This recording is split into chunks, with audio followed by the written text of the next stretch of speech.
Assalamualaikum warahmatullahi wabarakatuh. Halo, selamat sore teman-teman pengusaha kuliner dan selamat datang di Ospek, obrolan santai pengusaha kuliner. Ospek kali ini adalah kolaborasi antara Pengusaha Kuliner ID dengan LP POM MUI. Ya, hari ini kita akan sama-sama cari ilmu terkait tantangan wajib sertifikasi halal 2024. Jadi, jangan sampai terlewat dan stay tune sampai akhir. Sebelumnya perkenalkan dulu, nama saya Lia dari Pengusaha Kuliner ID, sebuah komunitas yang bertujuan untuk mewadahi teman-teman pengusaha kuliner di seluruh Indonesia untuk bisa saling sharing, networking, mentoring, dan juga investor matching. Buat teman-teman yang mau ikutan gabung jadi member kita, bisa langsung daftar aja di bit.ly/daftar pengusaha kuliner atau bisa juga langsung klik link yang ada di deskripsi WhatsApp grup atau di kolom chat Zoom. Oh ya, di akhir sesi kita akan ada bagi-bagi hadiah berupa saldo e-wallet untuk 3 orang yang beruntung.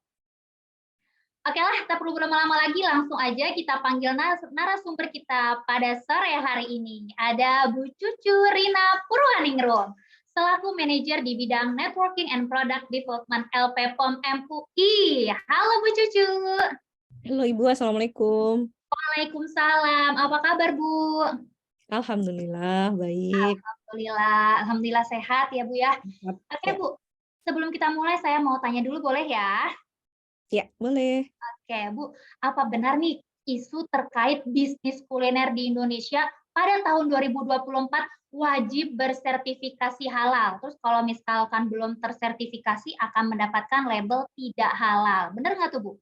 Ya, nah ini juga yang nanti akan di-share ya di materi kita sore hari ini. Jadi memang tantangan tersendiri ya nanti bagi pelaku usaha di bidang kuliner atau di bidang obat, kosmetik, dan lain sebagainya karena ini ada undang-undang terbaru, ada regulasi terbaru dari pemerintah Indonesia. Nah, untuk lebih jelasnya nanti kita akan bahas bersama-sama. Oke, baiklah. Sepertinya sudah pada nggak sabar juga nih. Bu Cucu boleh langsung share screen untuk materinya? Oke, untuk teman-teman yang mau bertanya, bisa langsung tulis aja di kolom chat. Nanti akan langsung dijawab oleh Bu Cucu pada saat sesi Q&A di akhir. Oke, Bu Cucu sudah ready ya? Dipersilakan untuk Bu Cucu untuk memulai materi ospek pada hari ini tentang tantangan wajib sertifikasi halal 2024. Oke, terima kasih.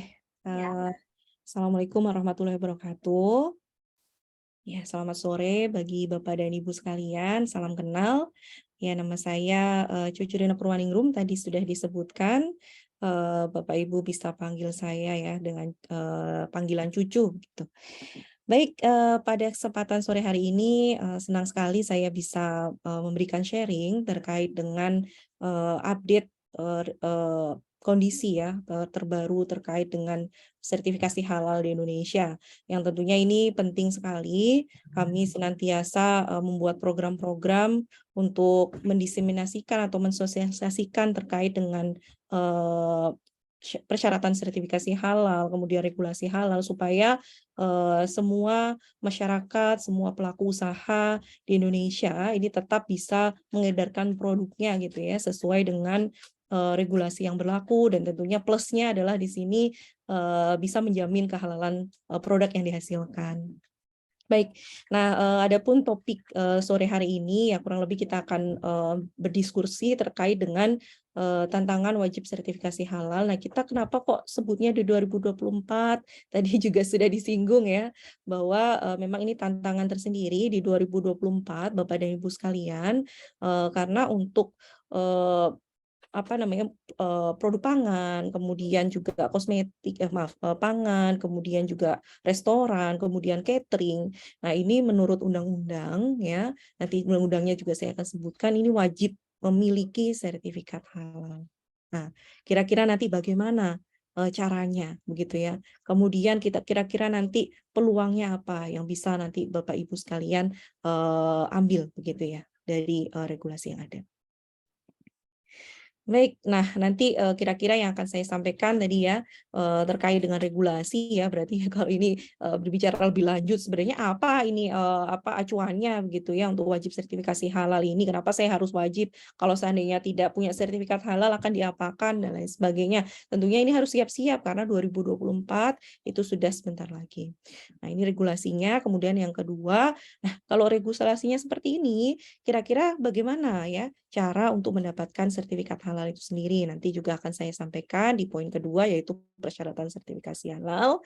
Kemudian yang terakhir tentunya ini saya akan menjelaskan terkait dengan institusi ya, salah satu lembaga pemeriksa halal di Indonesia ya. Yang pertama ya di awal ya sebelum sertifikasi halal wajib ya, ini kami sudah berperan dalam proses audit dan juga sertifikasi halal, yaitu Lembaga Pengkajian Pangan, Obat-obatan, dan Kosmetika Majelis Ulama Indonesia atau kita sebutnya LPPOM MUI. Nah, nanti sekilas tentang LPPOM MUI dan juga kira-kira program apa yang ditawarkan ya untuk membantu Bapak dan Ibu sekalian pelaku usaha dalam memperoleh sertifikat halal.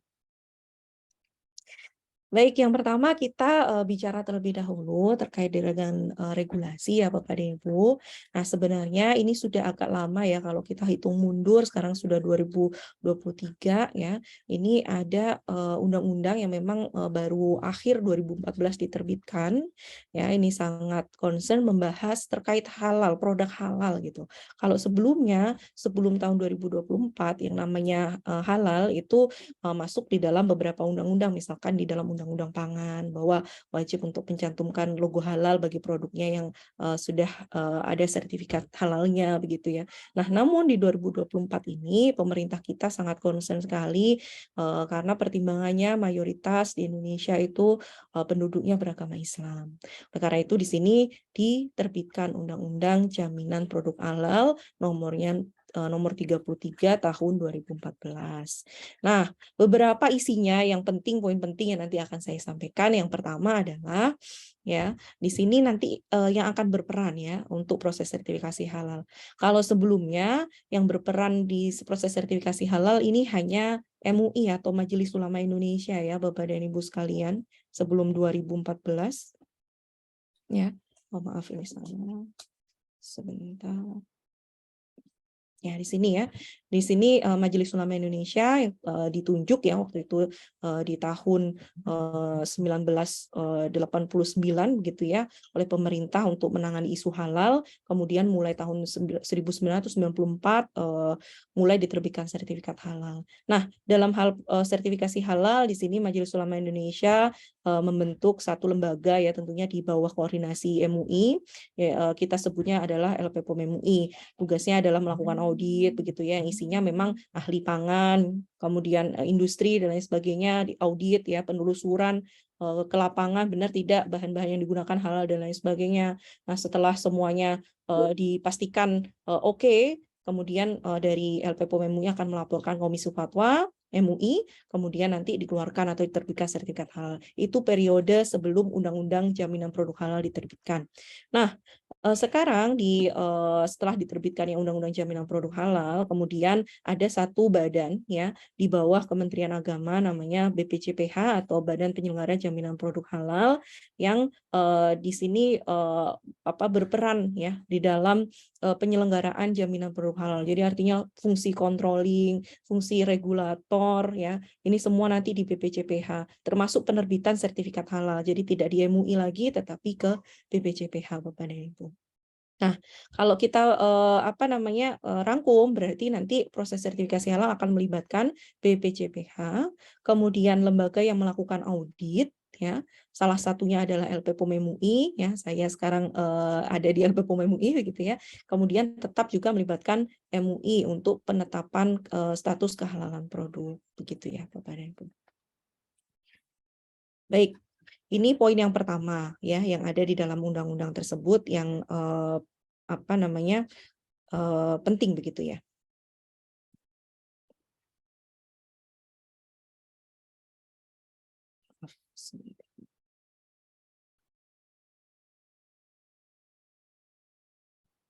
Baik. Nah, jadi kalau tadi dirangkum begitu ya, bagaimana cara pendaftaran sertifikasi halal untuk sekarang? Kalau sebelumnya dulu hanya 1 kali ya ke LPPOM MUI langsung. Nah, nanti Bapak dan Ibu sekalian pelaku usaha ya akan mendaftar ke BPJPH begitu ya. Kemudian juga menghubungi tetap lembaga pemeriksa halal yang tadi saya sebutkan, lembaga auditnya ya yang melakukan audit gitu. Jadi dua pihak ini yang nanti harus Bapak Ibu koordinasikan gitu ya untuk mengurus proses sertifikasi halal. Kemudian bagaimana dengan MUI atau Komisi Fatwa? Ya, Bapak Ibu tidak perlu langsung ke sana karena ini nanti apa namanya urusan dari lembaga pemeriksa halal ke Komisi Fatwa gitu ya, dan Komisi Fatwa nanti akan menyerahkan hasil penetapan kehalal produknya ke BPJPH, baru setelah itu BPJPH akan menerbitkan sertifikat halalnya. Nah, itu poin pertama. Sekarang poin kedua, yang penting sekali ya, Bapak dan Ibu sekalian, ini juga menjadi salah satu tantangan adalah di dalam Undang-Undang Nomor 33 Tahun 2014 tersebut itu tertulis ya bahwa di pasal 4 bahwa semua produk yang masuk kemudian beredar, diperdagangkan di wilayah Indonesia wajib bersertifikat halal. Jadi artinya di sini tidak hanya kita yang produsen dalam negeri, tetapi juga nanti produk yang impor ya yang nanti akan beredar di Indonesia itu juga wajib halal. Jadi semuanya gitu Bapak Ibu. Nah, apa yang disebut dengan produk? Produk itu adalah barang dan atau jasa. Jadi tidak hanya barang ya, tetapi juga jasa yang nanti terkait dengan makanan, minuman, obat, kosmetik, produk kimiawi, produk biologi, misalkan vaksin begitu ya. Kemudian produk rekayasa genetika ya, serta barang gunaan yang dipakai, digunakan atau dimanfaatkan oleh masyarakat. Nah, ini barang gunaan itu yang dimaksud apa ya? Contohnya misalkan sepatu, kemudian apa namanya pakaian, kemudian kemasan, kemudian juga apa namanya hmm, ya yang berhubungan dengan alat kesehatan misalkan demikian. Jadi ini termasuk juga yang menjadi lingkup yang wajib memiliki sertifikat halal. Jadi lumayan luas ya Bapak dan Ibu sekalian lingkupnya. Ya karena ini apa namanya didasarkan kepada kemungkinan begitu ya adanya bahan haram gitu ya yang digunakan. Misalkan kalau kita menggunakan barang gunaan, contohnya tas gitu ya. Kalau tasnya terbuat dari kulit, maka di situ ada kemungkinan kulitnya berasal dari misalkan babi begitu. Nah, oleh karena itu ini menjadi lingkup yang wajib disertifikasi halal. Nah, di barang gunaan ini tidak semua barang gunaan juga ya. Di situ dibatasi hanya barang gunaan yang berasal atau mengandung komponen hewani. Ya, contohnya kalau kita akan operasi begitu ya, kemudian di benang jahitnya ya untuk operasi, nah itu kan ada yang bersentuhan dengan kulit begitu. Kemudian ada juga yang dia bahannya itu menyatu gitu ya, tidak perlu dicabut misalkan benangnya. Nah, itu juga kan kritis ya nanti karena akan menyatu dengan kulit. Nah, yang seperti itu maksudnya yang wajib memiliki sertifikat halal untuk barang gunaan. Namun kalau untuk makanan, minuman, obat, kosmetik ya ini tidak ada pengecualian ya Bapak Ibu sekalian karena terkonsumsi langsung begitu. Jadi memang wajib memiliki sertifikat halal. Tidak ada persyaratan yang mengandung hewani dan lain-lain.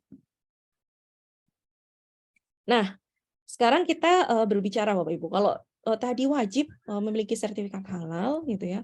Kapan wajibnya begitu ya? Nah, ini diatur di dalam regulasi juga di PP nomor 39 tahun 2021 ya, turunan dari Undang-Undang Jaminan Produk Halal dan Cipta Kerja. Nah, ini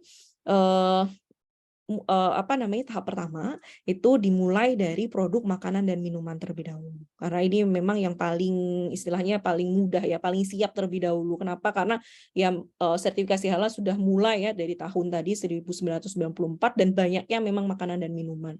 Artinya kalau nanti produsen makanan dan minuman itu terlebih dahulu wajib halal itu akan lebih mudah ya karena ketersediaan bahannya juga sudah duluan lebih banyak ya bahan halalnya dan lain sebagainya. Karena itu makanan dan minuman terlebih dahulu dan ini waktunya maksimal di 17 Oktober tahun 2024 Bapak Ibu sekalian wajib mengantongi sertifikat halal.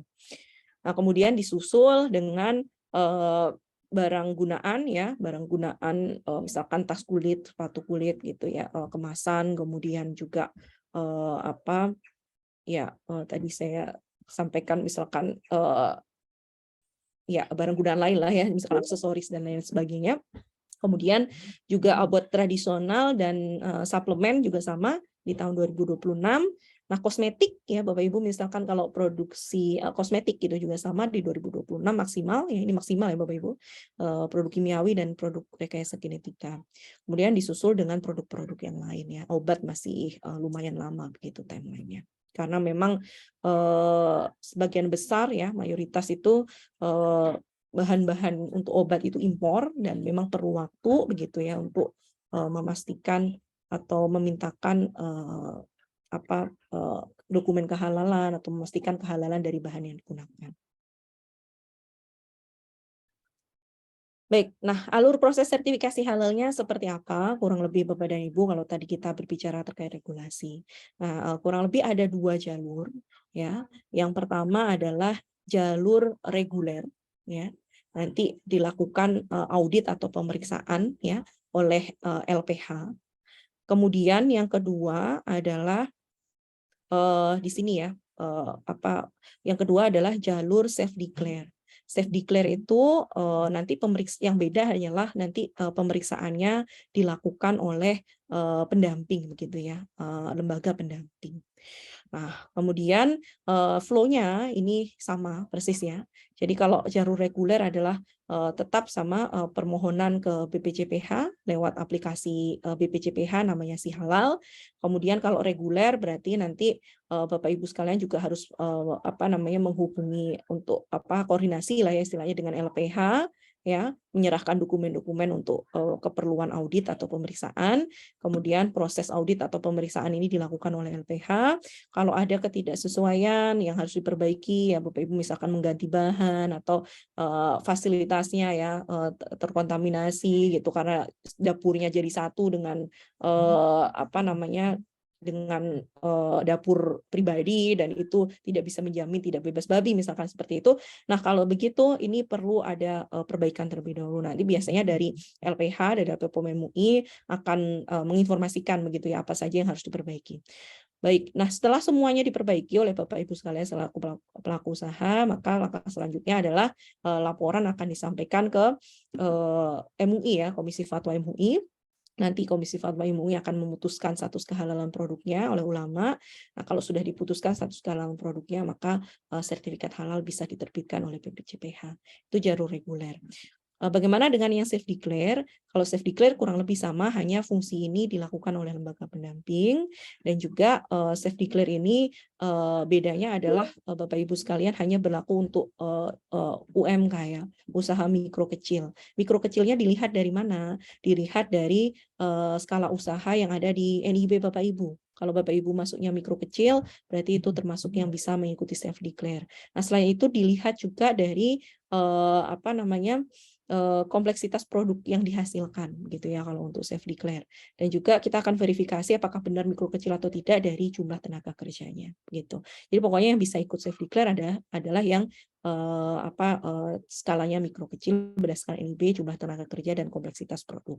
Nah, bedanya juga kalau yang self declare ini juga tidak ada biaya ya, artinya ini disubsidi gitu ya. Jadi dari misalkan dari kementerian apa begitu ya itu memberikan subsidi untuk sertifikasi halal. Jadi tidak ada biaya untuk usaha mikro kecil. Namun kalau Bapak Ibu sekalian menengah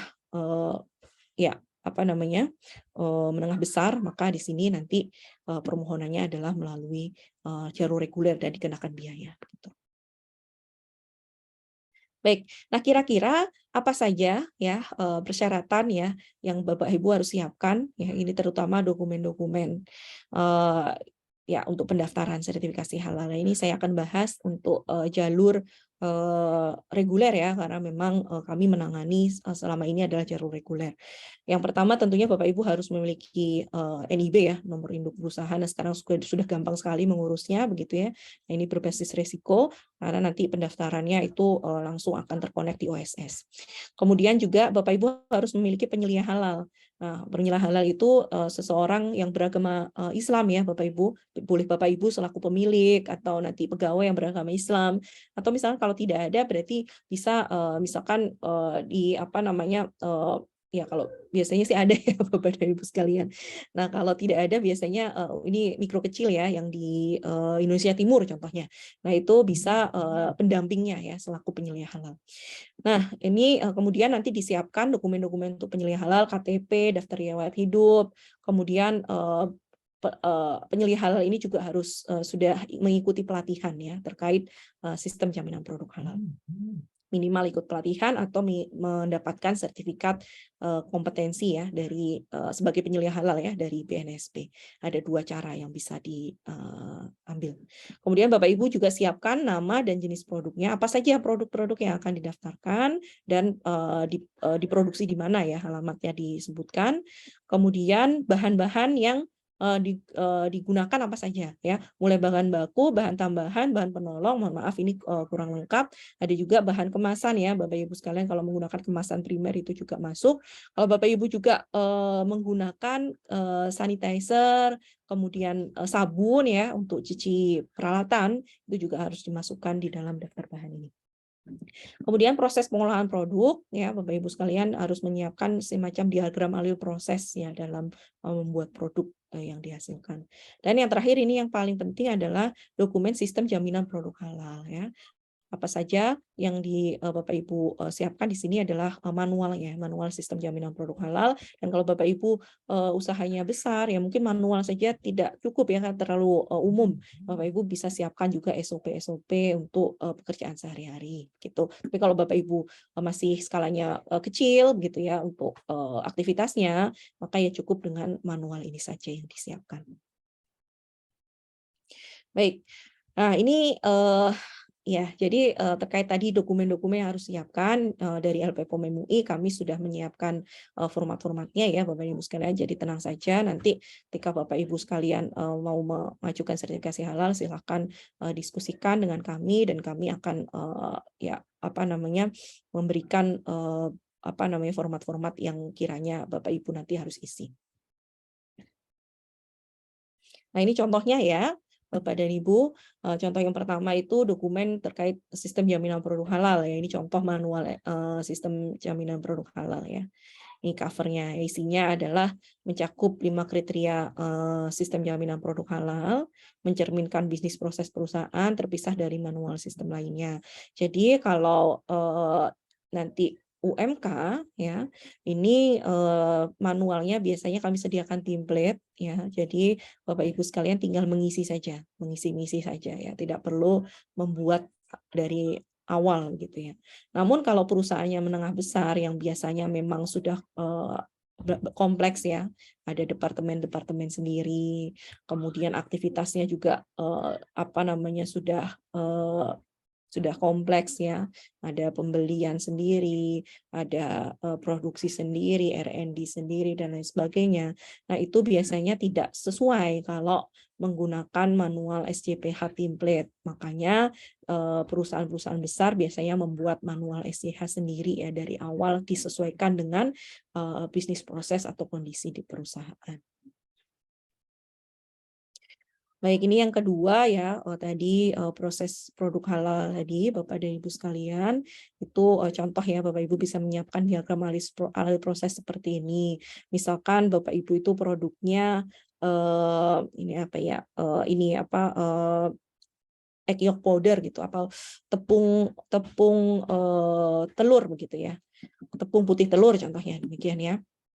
Nah, Bapak Ibu sekalian, dibuatkan diagram alur prosesnya bagaimana, mulai dari bahan baku telurnya diapakan, dan lain-lain sehingga sampai menjadi tepung. Kemudian selanjutnya surat pernyataan fasilitas bebas babi. Nah, ini contohnya, ini juga diperlukan ya nanti Bapak Ibu ketika pendaftaran. Kemudian Bapak Ibu juga menyiapkan ya alamat seluruh fasilitas yang digunakan atau pabriknya. Misalkan di sini kantor pusat restorannya ada di Jakarta. Kemudian ini pabrik ya contohnya. Kemudian pabriknya ada di Bogor gitu ya. Kalau Bapak Ibu punya resto, misalkan kantor pusatnya di Jakarta, outlet-outletnya di mana saja itu dituliskan, atau bahkan kalau resto ada dapur, ada gudang sendiri eksternal begitu ya, itu Bapak Ibu tuliskan satu persatu sehingga ini bisa dipastikan nanti lingkup sertifikasi halalnya itu sudah mencakup semuanya ya, tidak ada yang tertinggal untuk menghindari nanti adanya masalah begitu ya kalau misalkan ada sidak dan lain-lain.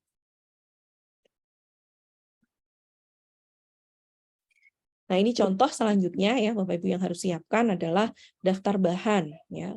Tidak hanya daftar bahan tetapi dokumen bahan juga harus siapkan. Dokumen bahan apa? Dokumen kehalalan bahan. Nah, contoh ya Bapak Ibu memakai gelatin ya.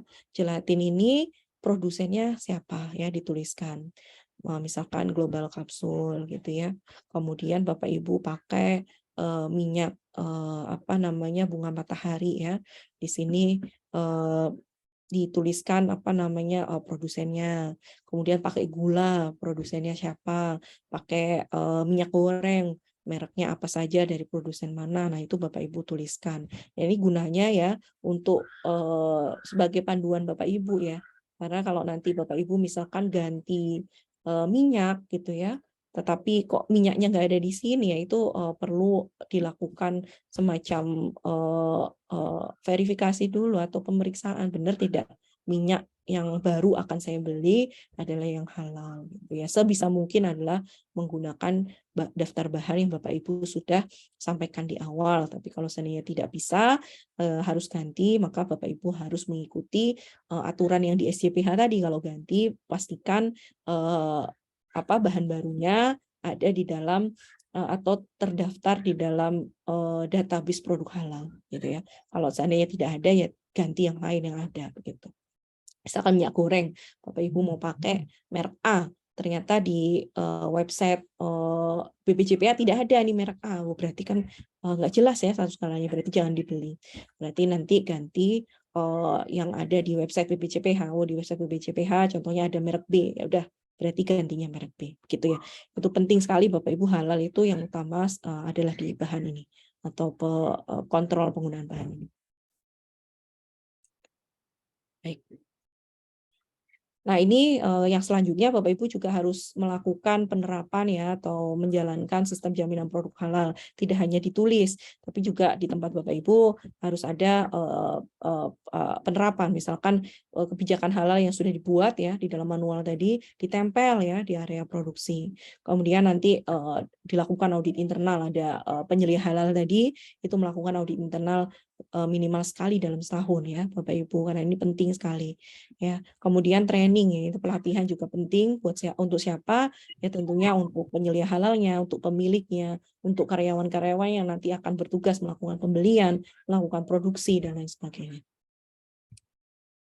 Nah, baik, setelah sertifikat halal proses audit semuanya selesai, produk sudah dinyatakan halal, nanti kami akan terbitkan ya, ini yang utama adalah ini ya, dokumen ini Bapak Ibu. Ini adalah sertifikat halal dari BPJPH yang diterbitkan oleh BPJPH, masa berlakunya 4 tahun ya, meskipun ada yang terbaru ya, mungkin Perpu yang baru diterbitkan, tapi ini belum ada informasi lebih detailnya ya Bapak Ibu sekalian, ini masih pakai yang lama gitu ya. Itu ada masa berlakunya 4 tahun. Kemudian ini ya yang Bapak Ibu akan dapatkan, dan kalau seandainya Bapak Ibu melakukan atau memilih LPPOM MUI sebagai lembaga pemeriksa halal, nanti kami akan terbitkan 2 dokumen ini, ketetapan halal dan satu lagi adalah status jaminan sistem jaminan produk halal ya. Di sini kami berikan apresiasi kalau Bapak Ibu bisa menerapkan sistem jaminan produk halal dengan baik. Nah, ada yang bertanya, logo halalnya yang mana? Ini dari tadi Bapak Ibu lihat ya, sebentar saya ini yang mana tadi? Yang logo bulat ya tadi ya. Nah, ini ya. Kalau sebelumnya logo halalnya seperti ini logo halal dari MUI, halal MUI begitu ya. Nah, mulai dari tahun 2022 logo halalnya berubah Bapak Ibu, bukan yang hijau bulat tadi, tetapi logo halalnya ini. Jadi artinya Bapak Ibu kalau sudah dapat sertifikat halal nanti jangan pasang yang bulat ya, tapi pasang yang logo halal yang ungu ini ya. Gitu Bapak Ibu. Nah, tapi kalau Bapak Ibu sekalian sudah punya sertifikat halal sebelumnya, kemasannya masih ada yang masih pakai logo yang warna hijau, nah itu boleh diperbolehkan dipakai gitu ya Bapak Ibu sampai nanti kemasannya tadi stoknya habis gitu ya. Kalau nggak mungkin lama-lama juga sih gitu. Baik, selanjutnya Bapak dan Ibu sekalian, ini dari LPPOM MUI, tadi tantangan-tantangan ya yang Bapak Ibu hadapi nanti ketika memastikan produknya tetap bisa dijual di Indonesia lah istilahnya seperti itu, maka perlu dilakukan sertifikasi halal. Kalau Bapak Ibu melalui jalur reguler ya di LPH, LPPOM MUI menyediakan beberapa program ya untuk mempermudah Bapak Ibu. Yang pertama adalah pre-assessment, yang kedua adalah modified on-site audit, yang ketiga adalah program-program lainnya. Nah, apa itu pre-assessment? Pre-assessment ini adalah di sini ya Bapak dan Ibu sekalian.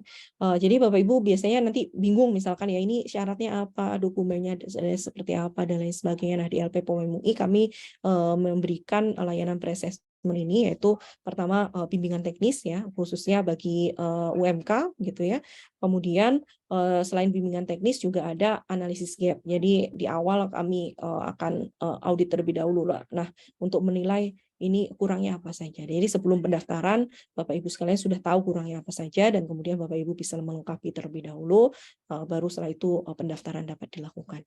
Nah, kenapa layanan ini kami terbitkan? Karena memang di dalam regulasi juga ada yang poin penting ya Bapak Ibu, yaitu dari Bapak Ibu diberikan waktu maksimal adalah 14 hari kerja ya, mulai dari Bapak Ibu submit pendaftaran dan sudah membayar pendaftaran sampai nanti Bapak Ibu menyelesaikan temuan-temuan audit. Hanya 14 hari kerja. Nah, karena itu kalau Bapak Ibu memerlukan kegiatan gap analisis ya sebelum nanti pendaftaran, nah itu Bapak Ibu sekalian kami menyediakan layanan tersebut begitu. Ya, untuk gap analisis ini tentunya nanti akan didampingi ya oleh tim pre-assessment LPPOM MUI gitu ya. Dan Bapak Ibu pastikan nanti diperbaiki terlebih dahulu ya sebelum melakukan pendaftaran. Oke. Yang kedua adalah kami ada layanan modified on-site audit. Jadi ini adalah auditnya dilakukan secara remote begitu ya, atau jarak jauh Bapak Ibu. Ya, audit jarak jauh ini kami implementasikan selama kemarin pandemi ya. Oleh karena itu, nah tapi kalau sekarang itu sudah mulai kalau di dalam negeri ya itu auditnya itu langsung on-site. Tapi jika ada kondisi tertentu, contohnya misalkan di suatu daerah itu kondisinya tidak stabil begitu ya, nah itu bisa dilakukan yang namanya modified on-site audit. Kemudian program yang lain ya, Bapak Ibu sekalian kalau nanti menghubungi LPPOM, kami akan sediakan satu kontak ya yang nanti Bapak Ibu cukup ke yang bersangkutan gitu ya, tidak perlu kemana-mana bingung begitu ya. Nah, pokoknya sertifikasi halal ke satu tempat aja, tidak usah bingung ke satu orang. Nah, kebetulan ini ada halal partner ya yang kami assign untuk Bapak Ibu yang mengikuti acara hari ini ya dengan Ibu Febi ya. Ini nomor nanti yang bisa dihubungi. Jadi nanti dari panitia akan melakukan atau men-share materi hari ini begitu ya Bapak Ibu, jangan khawatir, dan di sini ada kontak yang bisa dihubungi untuk informasi lebih lanjut. Nah, kemudian juga kami ada kelas pengenalan sertifikasi halal online ya. Artinya kalau Bapak Ibu hari ini kan hanya umum saja. Nah, kalau Bapak Ibu ingin mendapatkan informasi yang lebih detail, yang sudah siap-siap untuk sertifikasi halal dan ingin mendapatkan informasi lebih detail dan ingin dalam bentuk kelas ya. Nah, itu Bapak Ibu bisa mengikuti kelas pengenalan sertifikasi halal ini. Kami adakan seminggu sekali ya secara online ya dengan menggunakan Zoom. Itu setiap hari kalau dalam bahasa Indonesia ya, itu setiap hari Selasa jam 9 sampai jam 12. Itu selalu ada. Bapak Ibu yang ingin daftar bisa scan ini ya QR code ini atau ke link ini Bapak Ibu, silahkan mendaftar, pilih tanggalnya gitu ya Bapak Ibu sekalian. Nah, yang kelas berbahasa Inggris juga ada, misalkan Bapak Ibu juga mengimpor produk gitu ya. Nah, ternyata impor produk tadi kan wajib halal juga. Nah, kemudian Bapak Ibu meminta misalkan produsennya untuk ikut kelas ini juga, ini memungkinkan. Nah, ini setiap Selasa jam 2 sampai jam 3 sore. Nah, oke. Baik Bapak dan Ibu. Nah, tadi saya bicara terkait dengan LP POM MUI. Nah, sebenarnya apa itu LP POM MUI? Tadi saya sudah sedikit cerita, kami di bawah Majelis Ulama Indonesia dan posisinya sekarang adalah menjadi salah satu lembaga yang melakukan audit atau lembaga pemeriksa halal. Karena pertama ya di kami, maka di sini kami sudah didukung dengan lebih dari 1.000 auditor ya di seluruh Indonesia, tidak hanya di pusat saja, tetapi di seluruh provinsi di Indonesia ada, begitu ya Bapak Ibu, kantor cabang kami. Kemudian pendaftaran atau submit dokumen-dokumen untuk auditnya juga sudah online ya Bapak Ibu sekalian. Kemudian nanti juga kami punya big data, artinya apa kalau Bapak Ibu kesulitan menemukan ini bahannya halal atau tidak gitu ya. Misalkan bahan impor, ya saus impor gitu. Nah, kalau tidak ada dokumen sertifikat halalnya kan bingung ya. Ini bagaimana? Nah, kami bisa untuk mencarikan di dalam database kami. Kalau memang itu ada dan sudah pernah diperiksa begitu ya, maka Bapak Ibu bisa gunakan. Kemudian juga karena sudah bertahun-tahun ya Bapak Ibu, maka tadi jaringan kami di dalam negeri sudah mencapai 34 provinsi. Kemudian kami juga bekerja sama dengan berbagai lembaga sertifikasi halal di luar negeri, artinya lebih mudah lah ya nanti dalam hal komunikasi dan sebagainya. Baik, nah ini kurang lebih ya sekilas yang sudah di sertifikasi halal ya, jumlah perusahaannya ya Bapak dan Ibu sekalian. Ini totalnya ya itu sudah lebih dari 20 se-Indonesia ya, artinya sudah mencakup perusahaan skala besar, menengah, mikro dan kecil begitu Bapak Ibu. Dan juga tidak hanya di Indonesia tetapi juga di luar Indonesia juga, karena tadi ya impor juga wajib memiliki sertifikat halal Bapak Ibu sekalian. Ya. Baik, kalau tadi nomor BVIB, tapi kalau Bapak Ibu sekalian misalkan ingin konsultasi terkait lainnya begitu ya, terkait sertifikasi halal masih begitu ya, mungkin juga bisa dengan PIC lain juga sebenarnya kami juga ada, atau Bapak Ibu mau menanyakan ini produknya halal atau tidak dan lain sebagainya. Nah, ini juga bisa Bapak Ibu scan begitu ya untuk layanan kontak us ini. Jadi customer service kami juga tersedia ya di jam kerja ya, Senin sampai Jumat di jam kerja untuk senantiasa bisa membantu tidak hanya dari pelaku usaha tapi juga masyarakat gitu ya, ingin misalkan menanyakan sesuatu terkait sertifikasi halal dan produk halal. Baik. Demikian Bapak dan Ibu sekalian, mungkin ya penjelasan singkat dari saya. Tentunya pasti tidak cukup ya, hanya penjelasan ini saja. Setelah ini kita mungkin bisa berdiskusi ya Bapak dan Ibu sekalian. Terima kasih. Assalamualaikum warahmatullahi wabarakatuh. Oke, waalaikumsalam warahmatullahi wabarakatuh. Wow, menarik banget materinya ya. Ternyata LP POM tuh banyak memberikan fasilitasi buat masyarakat Indonesia, khususnya para pengusaha untuk mendapatkan sertifikasi halal. Oh ya nih Bu Cucu, udah banyak banget nih pertanyaan di kolom chat. Oke, di sini saya mau bacain beberapa pertanyaannya ya Bu. Oke, pertanyaan pertama nih. Dari Mas Imam, Bu, buat resto yang memang jual makanan non halal, sertifikasinya bagaimana ya? Ini sekedar nanya aja karena kan wajib tuh di 2024. Nah, pertanyaan keduanya, kemarin saya sempat nanya ke beberapa yang adain konsorsium buat joinan gratis daftar halal, tapi katanya maksimal 10 produk aja. Nah, bedanya itu sama sertifikasi halal yang di resto besar apa ya, Bu? Oke, Ya. dari Imam. Baik, terima kasih untuk Pak Imam. Ini pertanyaan yang bagus juga Pak ya, sangat ya artinya ya penasaran juga gitu gimana kalau seandainya restoran atau produk ya misalkan yang jelas-jelas menggunakan bahan non halal, atau restoran yang menjual produk non halal, misalkan menjual minuman keras gitu ya, menjual menu-menu yang berdasar dari olahan daging babi contohnya ya. Nah, kalau menurut undang-undang itu kan wajib bersertifikat halal kecuali yang memang jelas-jelas produknya itu non halal Ya, jadi artinya nanti Pak, kalau seandainya ada yang jual misalkan jelas-jelas non halal, itu tetap bisa beredar di Indonesia, tetapi memang akan ada klaim ya. Sekarang belum ada ya, seperti apa logonya dan lain sebagainya.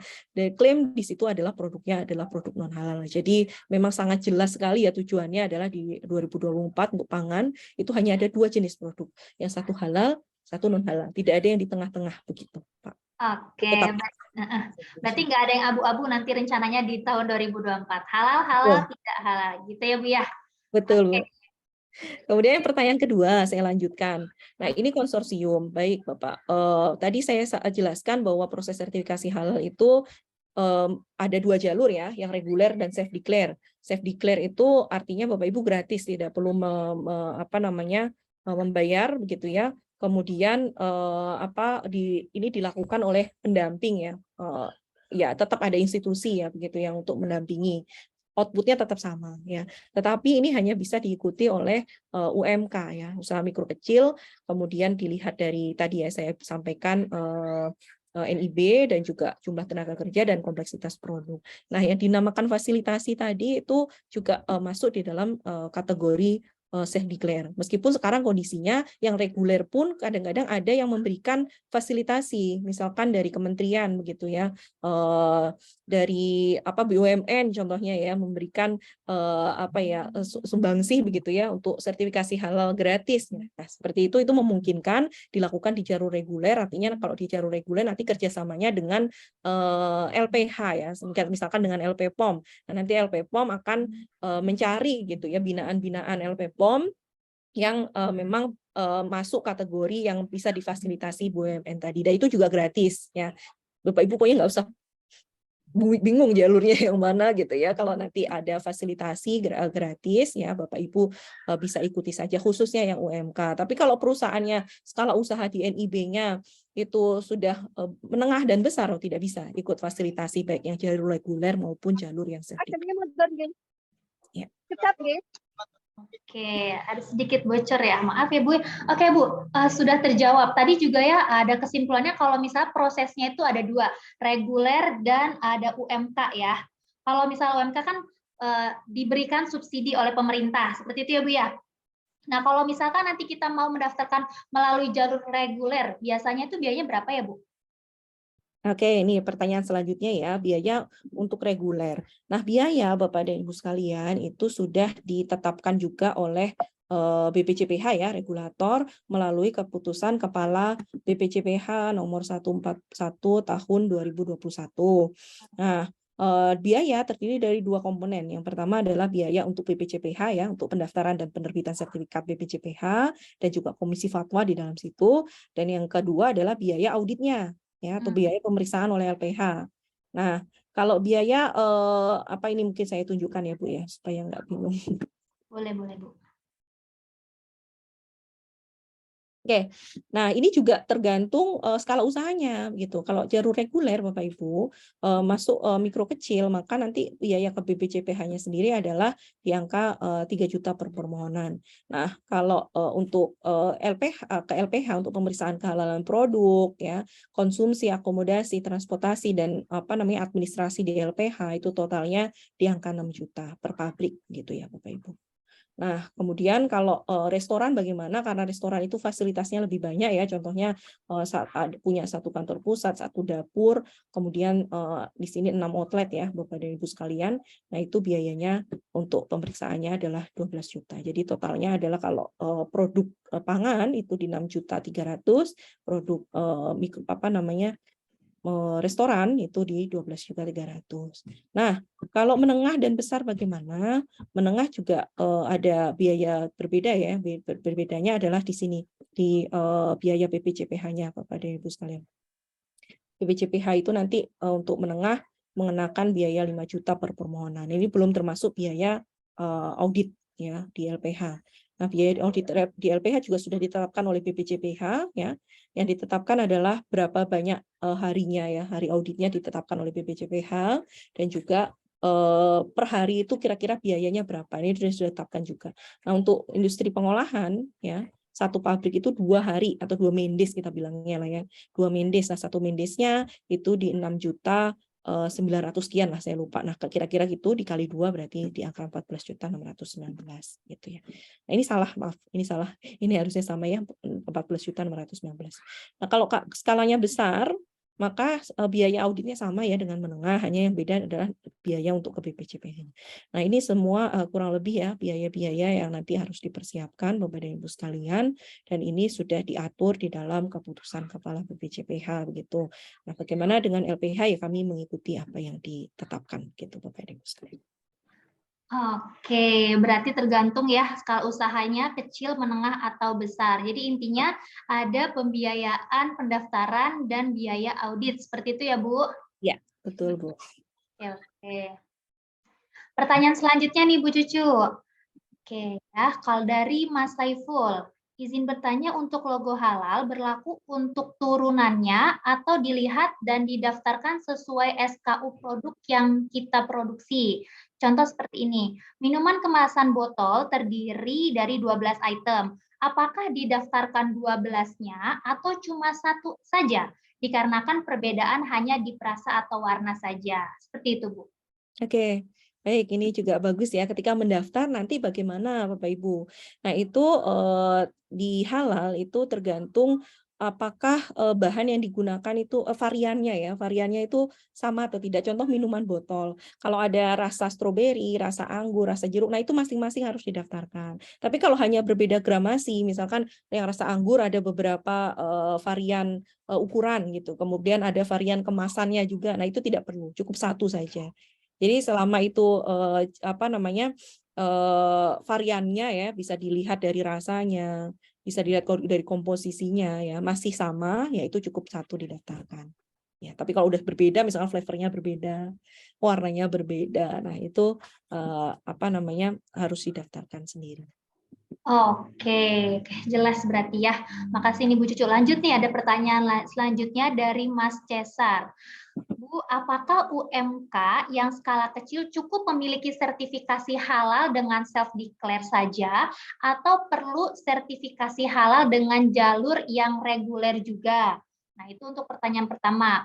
Pertanyaan kedua, jika UMK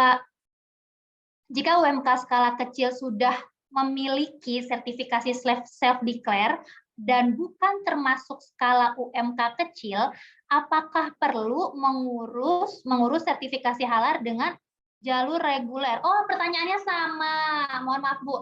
Jadi gini, pertanyaannya adalah apakah UMK yang skala kecil cukup memiliki sertifikasi halal dengan self-declare atau perlu sertifikasi halal dengan jalur yang reguler juga? Seperti itu, Bu. Ya, baik, terima kasih Bu. Ya, tadi saya sampaikan Bapak dan Ibu sekalian, untuk self declare itu hanya bisa diikuti oleh UMK ya.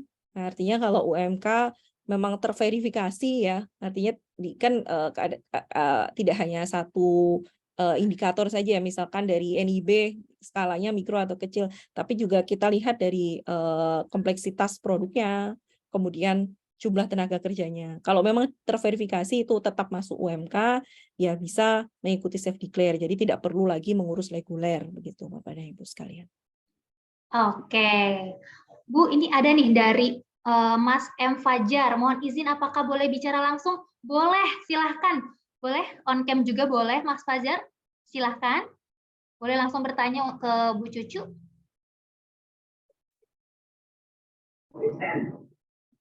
Ya, halo.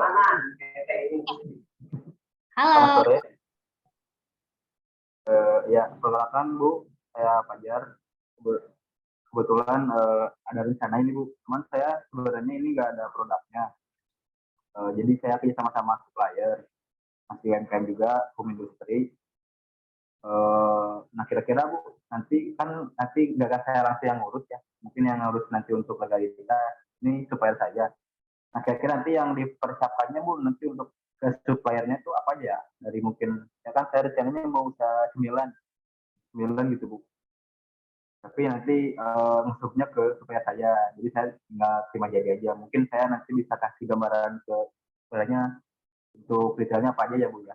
Apakah ya saya dari tadi mungkin dari BPOM-nya, lalu ke PRT-nya atau gimana gitu, supaya clear gitu. Saya agak kurang paham sih saya.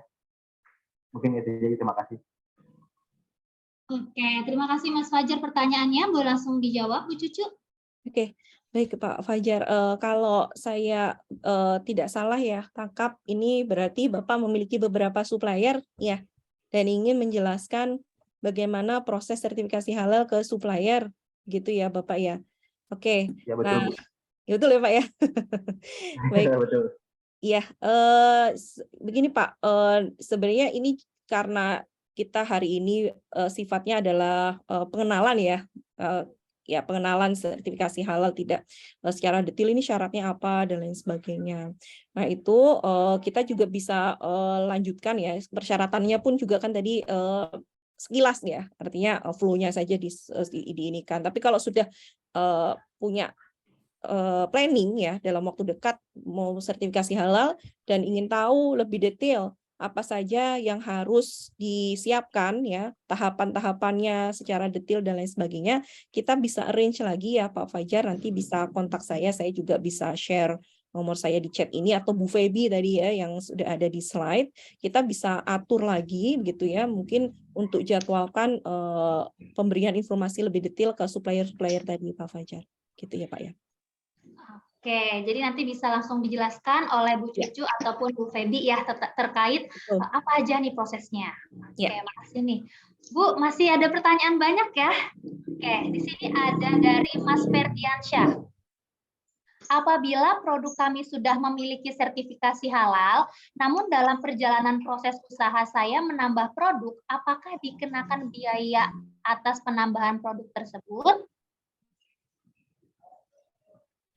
Baik Bu, sudah memiliki sertifikat halal ya, menambah produk baru misalkan tadi punya yang rasa stroberi, sekarang ada rasa melon, stroberinya sudah punya halal, melonnya baru akan begitu ya diproduksi atau baru keluar.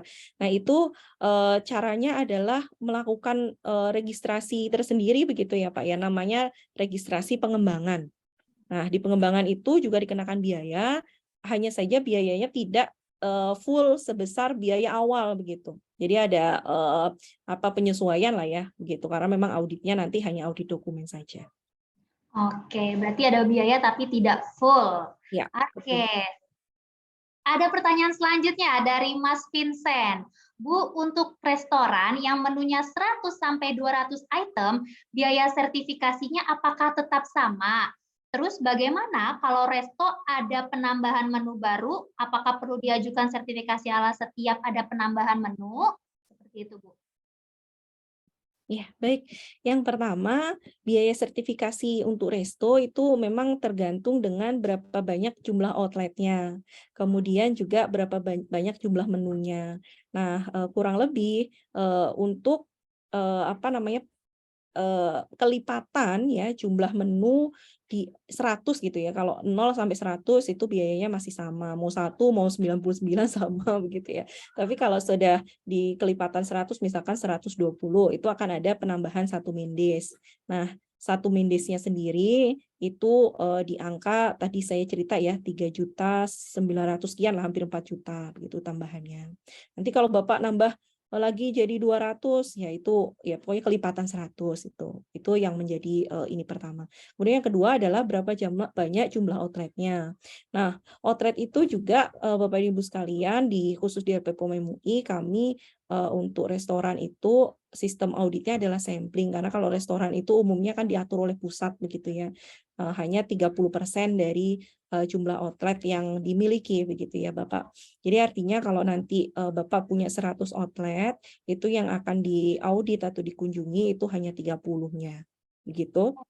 Nah, sehari itu bisa 3 sampai 5 outlet begitu ya, tergantung kompleksitas yang dikerjakan di outlet. Kalau misalkan outlet itu ada masak, ada terima bahan ya itu mungkin sehari 3 gitu ya kita akan audit. Tapi kalau outlet hanya misalkan ya cuma sederhana aja ya kayak minuman-minuman gitu, kayak yang ngeracik minuman dan lain sebagainya semuanya datang dari pusat, mungkin sehari kita bisa 5 outlet. Sehingga untuk biayanya juga akan lebih murah begitu. Oke, Bu Cucu. Jadi tadi contohnya dari 100 cabang yang diaudit hanya 30-an ya? Ya, betul. Oke. Ini nyambung nih Bu sama pertanyaan Mbak Dewi. Untuk UMK yang sudah mendapatkan sertifikasi halal melalui pembinaan dari Astra, lalu ingin buka cabang nih di luar kota. Ya. Apakah harus daftar sertifikasi halal dari awal? Seperti itu. Jadi kan kayak tadi ya. Oh ya, nyambung ya Bu ya. Ini juga sama, misalkan dari resto menambah produk, kemudian menambah outlet. Nah, itu cukup mendaftar di pengembangan saja ya. Kalau melalui LP POM MUI nanti Bapak dan Ibu sekalian itu tinggal mendaftarkan produknya, mendaftarkan outletnya. Nah, auditnya itu hanya audit dokumen gitu ya, tidak perlu datang ke lapangan lagi, tidak perlu ke outlet lagi, tidak perlu ke periksa-periksa lagi gitu, hanya dokumen saja yang nanti akan kami periksa. Setelah oke, langsung keluar sertifikat halal. Dan tadi saya sampaikan biayanya juga lebih kecil ya jauh lah ya dengan yang audit awal gitu, karena hanya dokumen, Pak. Oke, jadi lebih Kemudian nanti diterbitkan sertifikat. Oke, berarti jadi lebih simpel lah ya dibandingkan harus mengurus dari awal lagi gitu. Oke.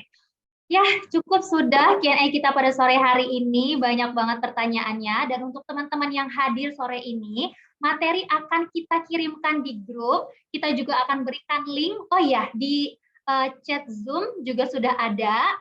Jadi kalau misalkan ingin langsung chat Bu Feby, bisa langsung klik saja. Oh iya, sebelum kita akhiri ospek sore ini, sesuai janji saya di awal, akan ada 3 hadiah untuk 3 orang yang beruntung. Teman-teman boleh untuk bersiap-siap. Siap-siapkan jarinya untuk jawab dari pertanyaan saya. Siapa yang menjawab dengan cepat dan tepat, dialah pemenangnya. Oke, bisa dibantu ya sama admin untuk lihat siapa nih yang paling cepat menjawab. Pertanyaan pertama. Sebutkan nama pembicara yang memberikan materi pada hari ini. Tetetetet. Siapa nih? Oke, Mas Reki Perdana. Paling cepat, betul, Bu Cucu. Boleh ya admin dicatat kembali?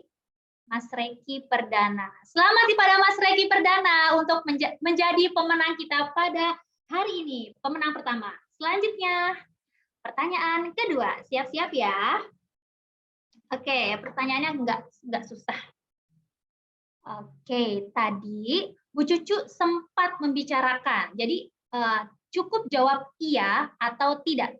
Nih, kalau misalkan bisnis X ingin mengetahui nih, apakah saus X tersebut halal atau tidak, terbuat dari mana, produsennya siapa, apakah ada online database-nya, cukup jawab iya atau tidak. Oke, sudah ada yang, wow, banyak ya yang jawab. Oke, yang tercepat adalah Muhammad Haikal. Ya, selamat kepada Mas Muhammad Haikal sebagai pemenang kedua di ospek sore ini. Oke, masih ada satu pertanyaan lagi. Oke ya, boleh diingat-ingat nih. Ini cukup kertil sedikit ya jawabannya. Siap, pertanyaan ketiga. Pada tanggal berapakah di tahun 2024 produk makanan diwajibkan halal? Wow, ingat juga ya. Selamat kepada Kak Susi Masaki. Menjadi pemenang kita yang ketiga di sore hari ini. Oke, akan saya sebutkan kembali para pemenangnya. Pemenang kita ospek pada hari ini yaitu ada Mas Reki Perdana, Mas Muhammad Haikal, dan Kak Cesar. Oke, selamat kepada ketiga pemenang kita pada hari ini. Oke, jika ingin menanyakan, teman-teman bisa sekalian langsung hubungi Bu Feby yang ada di link kolom chat. Bisa langsung diklik aja. Ya, oke, sudah dikirimkan oleh admin. Ya, usai sudah ospek kita pada sore hari ini, terima kasih kepada LP POM MUI beserta Bu Cucu yang telah meluangkan waktunya. Ya Bu ya, terima kasih Bu. Akhirnya kita bisa berkomunikasi. Iya Bu, makasih banget. Oke. Untuk closingan, sebelum kita closing nih ya, kita boleh foto bersama. Jadi boleh buat teman-teman bersiap-siap dulu nih, dirapihkan rambutnya, kerudungnya. Oke, boleh on cam semua? Boleh di-open kameranya? Wow, sudah banyak ya. Oke, boleh masih kita tunggu. Wow, makin banyak nih yang open kamera. Oke. Oke, masih ada lagi. Kita tunggu deh 5 detik. 1, 2. Wah, ada Mbak Irma. Banyak ya bertiga. Seru ya. Oke ya. Saya hitung sampai 3. 1, 2, 3.